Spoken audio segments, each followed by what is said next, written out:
नमस्कार, जय हिंद, welcome back to the channel.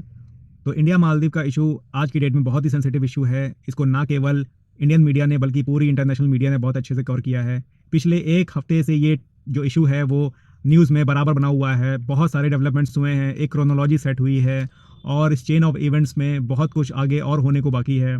लेकिन बात करते हैं पहले इंपॉर्टेंस की। देखिए, भले ही इंडिया और मालदीव का इशू एक बायोलेटरल इशू है, लेकिन ये बायोलेटरल इशू जो है बहुत सारी कंट्रीज़ के लिए इंपॉर्टेंट है, क्योंकि इंडिया और मालदीव दोनों ही कंट्रीज़ इंडियन ओशन रीजन में बहुत इंपॉर्टेंट रोल प्ले करती हैं। और इंडियन ओशन रीजन की अगर हम बात करें तो प्रेजेंट टाइम में ग्लोबल जियोपॉलिटिक्स का प्राइम लोकेशन इंडियन ओशन माना जाता है। देखिए, एक वक्त था जब अटलांटिक ओशन ग्लोबल जियोपॉलिटिक्स का हिस्सा था, वो एक ग्रेविटी था, वो एक सेंटर था। लेकिन अब पिछले एक दशक से आप कह सकते हैं कि इंडियन ओशन रीजन जो है वो ग्लोबल पॉलिटिक्स का एक बहुत इंपॉर्टेंट हिस्सा है।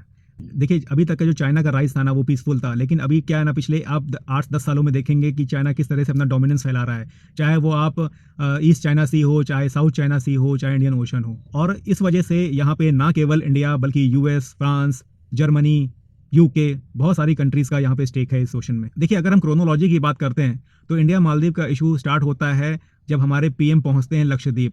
थोड़ा सा आपको लक्षद्वीप के बारे में बताना चाहता हूँ। लक्षद्वीप एक इंडियन टेरिटरी है जो इंडियन ओशन में यहाँ पे इंडिया के एकदम आप देखेंगे तो साउथ में यहाँ पे कोने पे है लक्षद्वीप का रीजन। और अगर आप थोड़ा सा इसको जूम आउट करके देखते हैं तो ये जो रीजन है ना लक्षद्वीप का, ये आपका बहुत important sea lane of communication के होते गुजरता है। और लक्षद्वीप और मालदीव्स अगर आप देखेंगे तो ये लक्षद्वीप और मालदीव्स जो हैं वो एकदम एक दूसरे से ऊपर नीचे हैं। और ये आपका ये बीच में जो है आपका ये 9 डिग्री चैनल, यहाँ से होते हुए पूरा का पूरा आपका सी लेन ऑफ कम्युनिकेशन जो है ये पूरा इस तरफ चाइना की तरफ जाता है।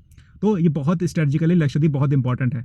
और चूंकि लक्षद्वीप का अगर डेवलपमेंट होना है तो सबसे पहले यहाँ पे टूरिज्म आना है। तो कहीं ना कहीं जो मोदी जी का विजिट था वो कहीं ना कहीं बहुत ही ज़्यादा इंपॉर्टेंट था स्ट्रेटजी। तो मोदी जी पहुंचे थे लक्षद्वीप, वहाँ पे उन्होंने स्नूकरिंग करी, वहाँ पे थोड़ा टाइम स्पेंड किया और कहीं ना कहीं पूरे इंटरनेशनल कम्युनिटी को ये मैसेज दिया कि अब इंडिया के लिए लक्षद्वीप स्ट्रेटेजिकली बहुत इंपॉर्टेंट है और इंडिया उसको डेवलप करने के लिए कुछ भी करने को तैयार है।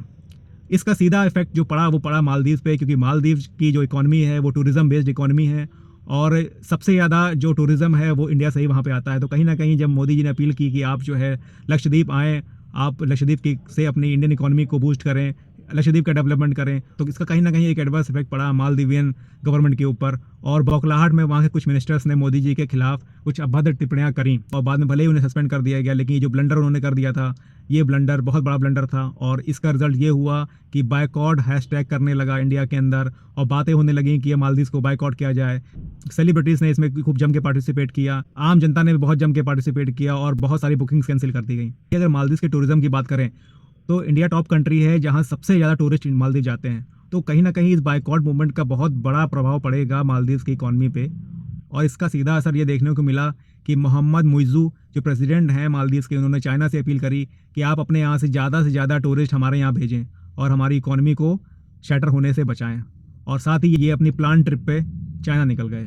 देखिए, बात यहाँ ख़त्म नहीं हुई। जब ये पहुँचे चाइना, इनका रेड कारपेट वेलकम हुआ और इनको 21 तोपों की सलामी दी गई। देखिए, रेड कारपेट वेलकम और 21 तोपों की सलामी ये अपने आप में बहुत बड़ी बात है।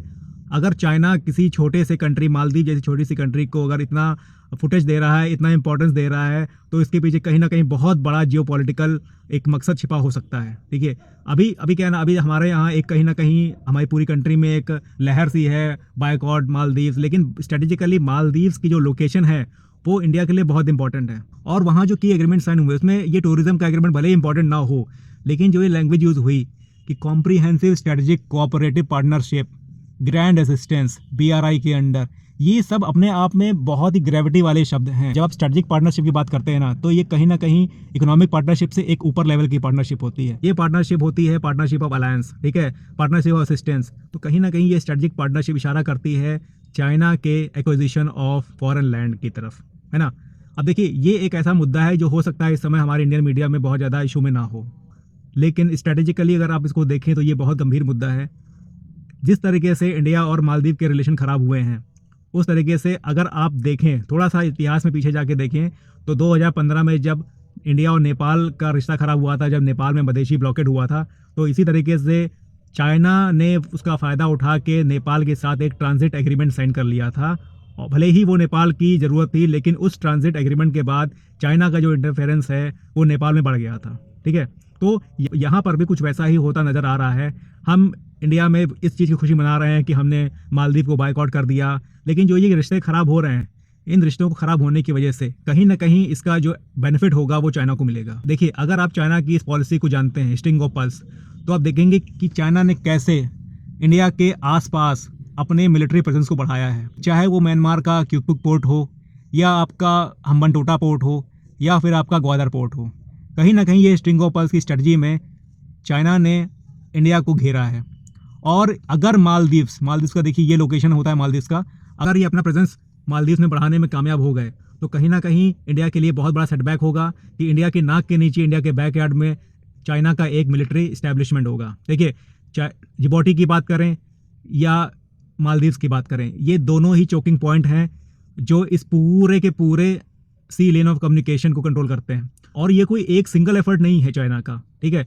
चाइना ने ग्वादर पोर्ट बनाया इंडिया के नाक के नीचे, यहाँ श्रीलंका में हम्बनटोटा पोर्ट पे अपना स्टेक लिया, म्यांमार में उनका पोर्ट है। देखिए, अगर जियो पॉलिटिक्स को आपने बहुत क्लोजली कवर किया होगा तो ये एक क्रॉस नंबर है थाईलैंड का। यहाँ पे एक कैनाल बनाने की बात भी चाइना के असिस्टेंस से हो रही है BRI के अंडर, लेकिन चूंकि ये एक इको सेंसिटिव एरिया है तो हो सकता है यहाँ पे एक कैनाल ना बना के एक ब्रिज बनाया जाए और उसके दोनों तरफ चाइना अपने पोर्ट स्टैब्लिश करे। और ये जो एरिया है ना, ये एरिया अंडमान निकोबार आइलैंड्स का है।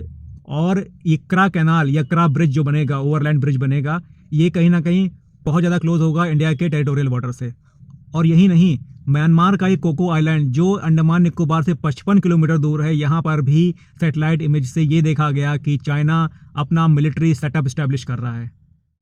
देखिए, इंडिया के स्ट्रेटेजिक इंटरेस्ट के लिए ये बहुत इंपॉर्टेंट है कि जितने भी नेबरिंग कंट्रीज़ हैं उनके साथ इंडिया के अच्छे रिश्ते रहें। इंडिया एक नेट सिक्योरिटी प्रोवाइडर है इस रीजन में, और साथ ही साथ अपने आप को क्लेम करता है लीडर ऑफ ग्लोबल साउथ, और साथ ही एस्पायर करता है UNSC की परमानेंट मेंबरशिप। तो इस तरह का जो रिलेशन अगर हम यहाँ पे डेवलप करेंगे मालदीव्स के साथ, और अगर यहाँ पे चाइना ने अपनी मिलिट्री स्टेशन करी, तो इंडिया के स्ट्रेटेजिक इंटरेस्ट के लिए बिल्कुल भी अच्छा नहीं होगा। देखिए, बात जब दो कंट्रीज़ के बीच में रिश्तों की होती हैं तो गवर्नमेंट्स आती हैं जाती हैं, उनके आइडियोलॉजीज से फ़र्क नहीं पड़ता।